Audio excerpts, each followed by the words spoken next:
Hello friends, I Vinod Yadav welcome you all again on my YouTube channel VN Chemistry। इस lecture में हम लोग जो है 12th क्लास का टॉपिक डिस्कस करेंगे। जैसे कल मैंने एक चैप्टर डिस्कस करना शुरू किया था, उसका नाम था अल्कोहल्स, फिनॉल्स एंड ईथर्स।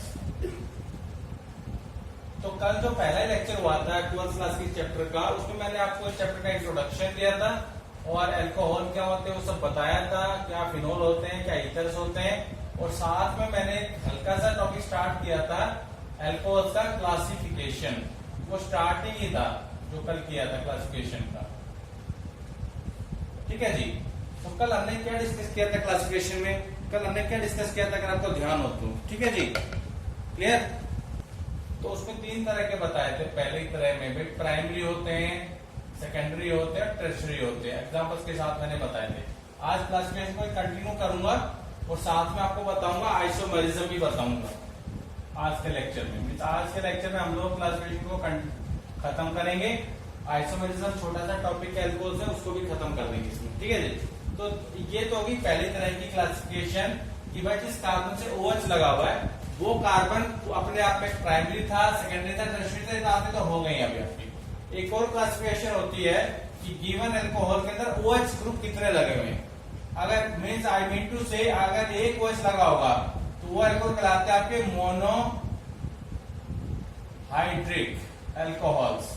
अगर दो लगे होंगे OH ग्रुप वो कहलाएंगे आपके डाई हाइड्रिक अल्कोहल्स। और अगर दो से ज्यादा लगे तो उन्हें हम डाल देंगे पॉलीहाइड्रिक के केस में। जिसमें डाल देंगे पॉलीहाइड्रिक अल्कोहल्स के केस में हम डाल देंगे। क्लियर हो गया? एग्जांपल देखना चाहते हैं तो एक एग्जांपल भी ले लेते हैं तीनों केसेस में। मोनोहाइड्रिक का एग्जांपल तो आपका इथेनॉल ही बन जाएगा जो 10th क्लास से पढ़ते आ रहे हैं। CH3 CH2OH। देखो एक ही तो OH लगा हुआ है तो मोनोहाइड्रिक का केस हो गया। डायहाइड्रिक केस में हम इसको ले लेते हैं। देखो पढ़ा हुआ आपने CH2OH CH2OH। मॉलिक्यूल एक है, OH दो लगाए मैंने। देखिए इसका नाम क्या होगा? इसका नाम होगा इथेन 1,2 डाइऑल। क्लियर हो गया? ऐसे ट्राइहाइड्रिक का केस अगर मैं लेता हूं तो 3 लगा लेंगे तो कार्बनिक चेन 3 लेनी पड़ेगी। CH2 CH CH2 OH OH OH। इसका यूनिक नेम क्या होगा? इसका नाम होगा प्रोपेन 1,2,3 ट्राइऑल। प्रोपेन 1,2,3 ट्राइऑल। क्लियर होगी बात आपको यहां तक? ठीक है। एक और क्लासिफिकेशन होती है कि गिवन अल्कोहल आपका जो है वो सैचुरेटेड है या अनसैचुरेटेड है। सैचुरेटेड है या अनसैचुरेटेड है। अब सैचुरेटेड और अनसैचुरेटेड तो कार्बन की चेन होती है। अभी ये जो एग्जांपल जितने मैंने आपके सामने ऊपर रखे हैं ये सब एग्जांपल है सैचुरेटेड अल्कोहल्स के, क्योंकि यहाँ पे कार्बन कार्बन चेन में कोई डबल बॉन्ड नहीं है, कोई डबल बॉन्ड नहीं है। लेकिन मान लीजिए अगर आपको अनसैचुरेटेड चाहिए उस केस में क्या करना पड़ेगा? आपको कार्बन कार्बन चेन में डबल बॉन्ड या ट्रिपल बॉन्ड लाना पड़ेगा। क्लियर हो गया? तो मैं सिंपल से कुछ एग्जाम्पल देखता हूँ। 2 कार्बन की चेन, 3 की चेन ले लीजिए इस टाइप से। यहाँ मान आपने OH लगा लिया तो इस कार्बन के कितने बॉन्ड बन चुके? 1 2 3। एक H भी लगेगा फिर यहाँ पे। क्लियर? और यहाँ पे H2 लगा लिया। ये अल्कोहल किसका केस हो गया? ये हो गया अनसैचुरेटेड का केस, क्योंकि कार्बन कार्बन में डबल बॉन्ड आ गए। ऐसे इससे हम बात करते हैं तो CH3 और यहाँ पे H और यहाँ पे भी H और OH। तो यहाँ भी डबल बॉन्ड है, इस वजह से किस केस में आएगा? ये आएगा अनसैचुरेटेड अल्कोहल्स के केस में। ठीक है जी। अब देखो एक और तरह की क्लासिफिकेशन होती है, उसको रात समझेंगे। क्लियर होगी बात आपको? तो जो आखिरी जो क्लासिफिकेशन है वो डिपेंड करेगी इस बॉन्ड के ऊपर और ये जो कार्बन है इसके हाइब्रिडाइजेशन के ऊपर। इसकी हाइब्रिडाइजेशन sp3 है या sp2 है। क्लियर होगी बात आपको? तो पहले मैं केस लूंगा इस केस का CsP3OH का। तो देखो माना एग्जांपल मैं ले लेता हूं आपके लिए। देखो माना हमारे पास एग्जांपल ये है CH3 CH2OH। ये कार्बन के 4 बॉन्ड है, एक बॉन्ड, दो बॉन्ड यहाँ, तो चारों सिंगल बॉन्डेड है, डबल बॉन्ड तो कोई है नहीं, तो ऑब्वियसली इसका कार्बन, ये कार्बन कैसा है, ये कार्बन आपका sp3 का ही एग्जांपल है, और ये कार्बन OH से लगा हुआ है, तो आगे इस केस में ये समझ गए। ऐसे अगर आप सेकेंडरी अल्कोहल भी अगर लेते हो, और ये प्राइमरी का भी केस है अल्कोहल, अगर हम सेकेंडरी की अगर हम बात करते हैं, मान लो मैं ले रहा हूं CH3 और H और OH। अब देखो यहां भी ये जो कार्बन है जिसे OH लगा हुआ, ये sp3 का ही केस है, क्यों, इस कार्बन के साथ 4 सिंगल बॉन्ड लगे हुए, इसलिए sp3 के केस में आ जाएगा। बात आगे समझ में आपको। ऐसे अगर टर्शरी पे आप ले हुए तो भैया ये भी आपका किस केस में हो जाएगा, sp3 का ही केस ये हो जाएगा। तो हो गया पहले वाला केस, समझ गए। दूसरा केस अगर मैं लेता हूं, वो मैं लूंगा कार्बन sp2OH। sp2 का मतलब समझ लीजिए, अभी क्या करना है आपने। sp2 का मेरा मतलब है जो कार्बन पहले sp3 था ना, उसको sp2 करना है। अब sp2 करने का मतलब है कि यहाँ पे डबल बॉन्ड करना पड़ेगा हमें। क्या करना पड़ेगा, डबल बॉन्ड, यानी कि यहाँ से H काम करना पड़ेगा, एक H यहाँ से कम कर दो, तो यहाँ डबल बॉन्ड भी लगा दीजिए। तो कार्बन के 4 बॉन्ड तो हो ही गए, 1 2 तीसरा चौथा। लेकिन ये फर्क क्या है, फर्क ये है अब यहाँ पे कार्बन के साथ डबल बॉन्ड लग गया है, इस वजह से ये आएगा इसका केस CsP2OH का केस आएगा। और ये जो कार्बन है जो डबल बॉन्ड में भी है, OH भी है, इसको हम कहते हैं विनाइलिक अल्कोहल भी कहते हैं। क्या कहते हैं इसको, विनाइलिक अल्कोहल भी कह देते हैं। आगे बात समझ में बैठे आप लोगों को सबको। एक और एग्जांपल में ले लेते हैं, मान लो इसको मैं यहाँ से हटा देता हूँ CH3 को, एक है यहाँ से हटाता हूँ और डबल बॉन्ड लगा देता हूँ, ये विनाइलिक का केस भी है और ये कार्बन sp2OH का भी केस है। तो इस तरीके से अभी बुक में सब दे रखे हैं, प्लस क्वेश्चन में आपको एग्जाम्पल्स वगैरह सारे याद रखने हैं। तो ये आपका जो है ना क्लासिफिकेशन खत्म मेरी तरफ से, क्लियर हो गया। देखिए अब हम डिस्कस करेंगे आज के लेक्चर में ये हेडिंग, आइसोमेरिज्म इन अल्कोहल्स। तो उसके लिए आपको पता होना चाहिए कि आइसोमर्स क्या होते हैं। आइसोमर्स वो कंपाउंड्स होते हैं अलग अलग, डिफरेंट कंपाउंड्स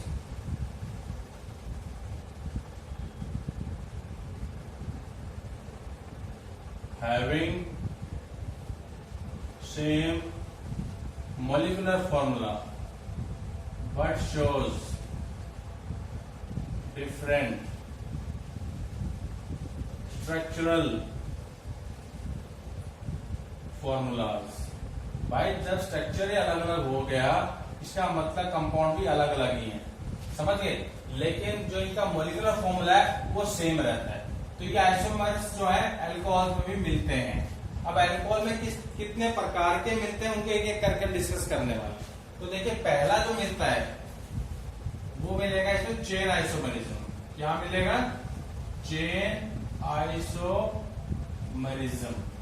चेन आइसोमरिज्म का मतलब क्या है, अब यही चेंज कर लेते, देखो इसी डेफिनेशन में, डिफरेंट अल्कोहल्स हैविंग सेम, अब कंपाउंड में अल्कोहल कर दिया हमने, different alcohols having same molecular formula but shows different structural formulas due to different arrangement of carbon atoms in chain। समझ गए। एग्जांपल देखे, सपोज कीजिए मेरे पास एक अल्कोहल है, वो 4 कार्बन का है, मान करके देखते देखिए 1 2 3 4 और OH इस कार्बन के साथ ही लगा हुआ है। तो पहला तो बन गया मेरा CH2 CH2 CH2 CH3, इसका नाम है ब्यूटेन ऑल, 1 ऑल या ब्यूटेनॉल। अब मैं क्या करूंगा उसको देखिए ध्यान से, इस कार्बन को नहीं छेड़ना, ना इस OH को छेड़ना है, ये नंबर 1 ही रखना आपने। इसको हटाता हूं यहां से मान लीजिए, और इसको यहां से हटा के इस कार्बन पे लगाऊंगा मैं। जब इस कार्बन से लगाऊंगा तो इसके H हटाना पड़ेगा और वो H इस कार्बन पे आके लग जाएगा। तो दूसरा कंपाउंड मेरे बन सकता है, देखिए यहां से शुरू कर रहा हूं मैं, CH3, मैंने CH2 का CH3 बना दिया क्योंकि यहां से H यहां लेके आ गया हूं, और यहाँ पे बचा CH, और ये जो CH3 का इस यहाँ लगा दिया मैंने CH3, आगे कंटिन्यू रहेगा CH2 और OH। मतलब OH की पोजीशन नहीं बदली है, अब भी वो पहले भी नंबर 1 कार्बन पे था, अब भी पहले ही कार्बन के ऊपर रहने वाला है। 2 और 3 आपकी मर्जी से इसको लगाओ चाहे इसको लगाओ, तो ये ब्रांच के रूप में आ गया। इसका नाम है 2 मिथाइल, क्या नाम है 2 मिथाइल प्रोपेन ऑल या प्रोपेन 1 ऑल। अब देखो जब नाम अलग अलग है तो ऑब्वियसली भाई कंपाउंड भी तो अलग अलग ही होंगे, लेकिन अगर दोनों का मॉलिक्यूलर फॉर्मूला आप चेक करोगे वो सेम निकल के आने वाला है। कितने कार्बन थे टोटल 4, C4, H गिन लो कितने हैं 2, 2 4, 2 6, 3 9 और 1 10 इसका, और 1 O है। यही कंडीशन इसमें मिलेगी आपको। टोटल कार्बन गिनते हैं 1 2 3 4, H गिन लीजिए 3 3 6, 1 7, 2 9 और 1 10 और 1 O। तो देखो ये मॉलिक्यूलर फॉर्मूला इन दोनों का सेम था, लेकिन फर्क क्या है दोनों की कार्बन चेन में फर्क था। इस वजह से एग्जांपल किसका भाई चेन आइसोमेरिज्म। दूसरा है आपका पोजीशन आइसोमेरिज्म। क्या है पोजीशन आइसोमेरिज्म, इसका नाम ही बता रहा है पोजीशन आइसोमेरिज्म। पोजीशन आइसोमेरिज्म का मतलब है, अब मैं अल्कोहल की अगर बात करता हूं तो different alcohols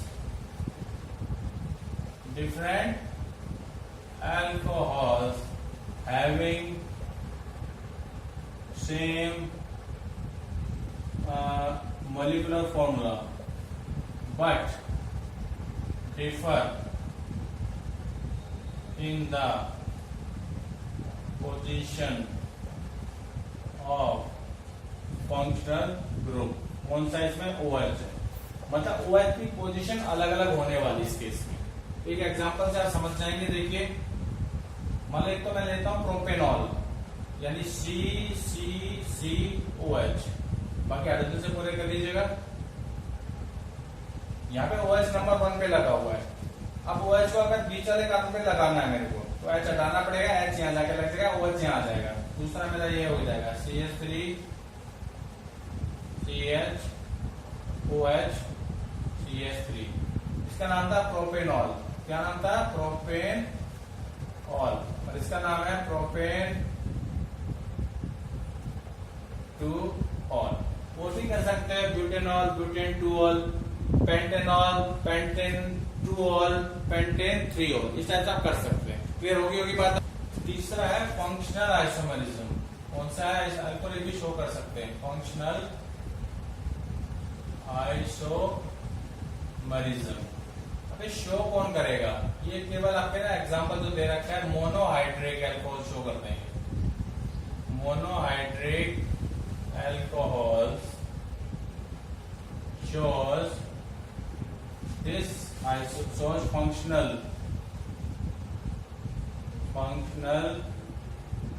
isomerism with ethers। इसका कहने का मतलब है कि एक तो कंपाउंड आपका अल्कोहल होगा, दूसरा ईथर होगा, लेकिन दोनों केसेस में क्या अलग हो गए, दोनों केस में फंक्शनल ग्रुप अलग अलग हो गए, और दोनों कंपाउंड नेचर बिल्कुल अलग अलग है, लेकिन दोनों का जो मॉलिक्यूलर फॉर्मूला निकल के आएगा वो सेम निकल के आएगा। एग्जांपल देखिए एक बार, मैं ले रहा हूं आपके लिए ये केस CH3 CH2OH, और एक ईथर ले लेते हैं CH3OCH3। दोनों का मॉलिक्यूलर फॉर्मूला सेम है। इस पास कितने कार्बन है, 2 कार्बन है, 2 ही कार्बन इसके पास है।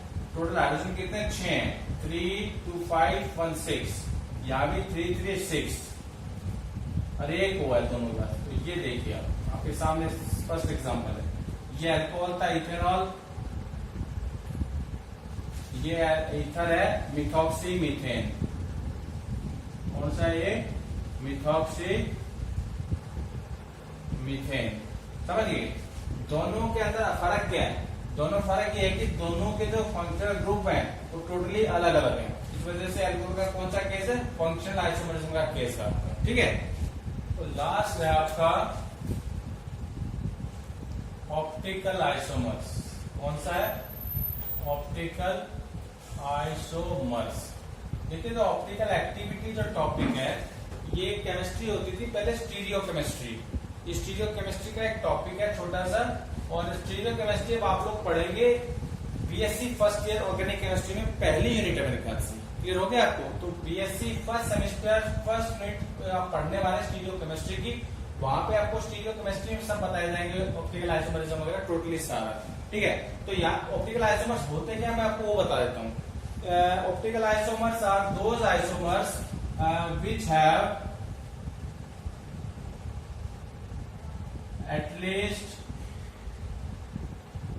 one chiral carbon, one chiral कह लो या asymmetric कह लो,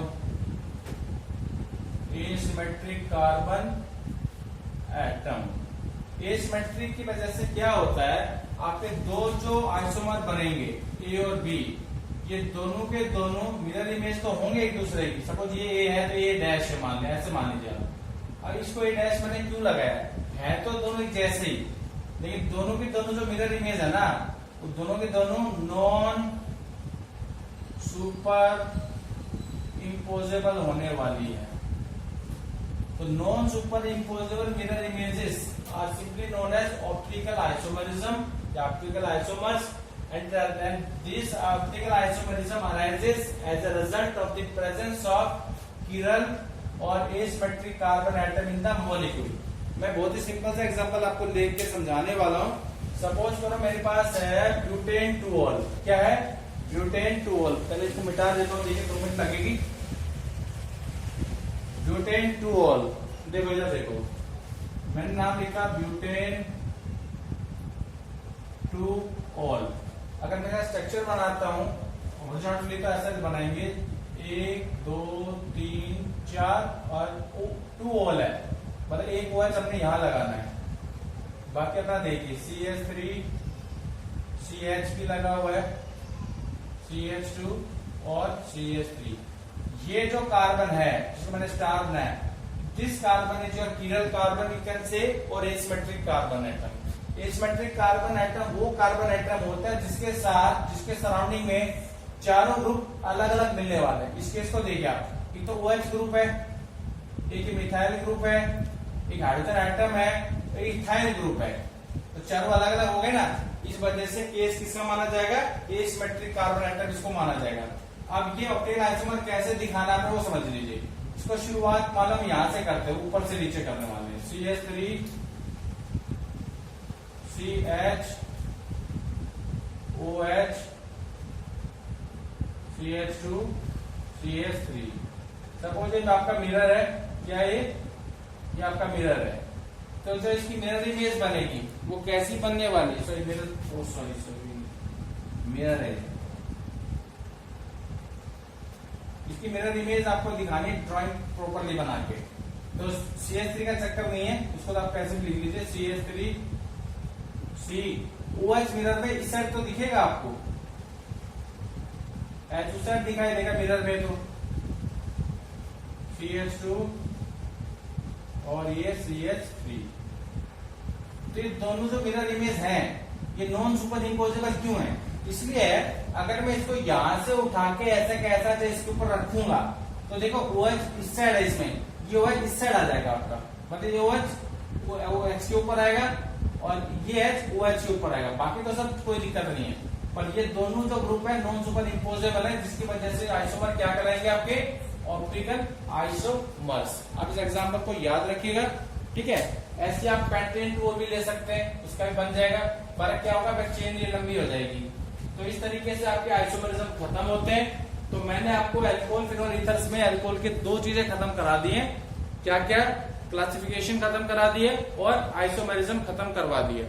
लेक्चर सुनने के बाद आप बुक से ध्यान से पढ़ेंगे तो आपको सब कुछ समझ में आएगा, कोई मुश्किल चीजें नहीं है। जरूरत किस चीज की है, जरूरत है प्रैक्टिस की। हैंड जब आप हाथ से लिख के प्रैक्टिस करेंगे तो आपको ऑर्गेनिक केमिस्ट्री आसानी लगेगी, और अगर रट्टा मारेंगे तो इससे मुश्किल केमिस्ट्री नहीं है, पहले बता देता हूँ आपको।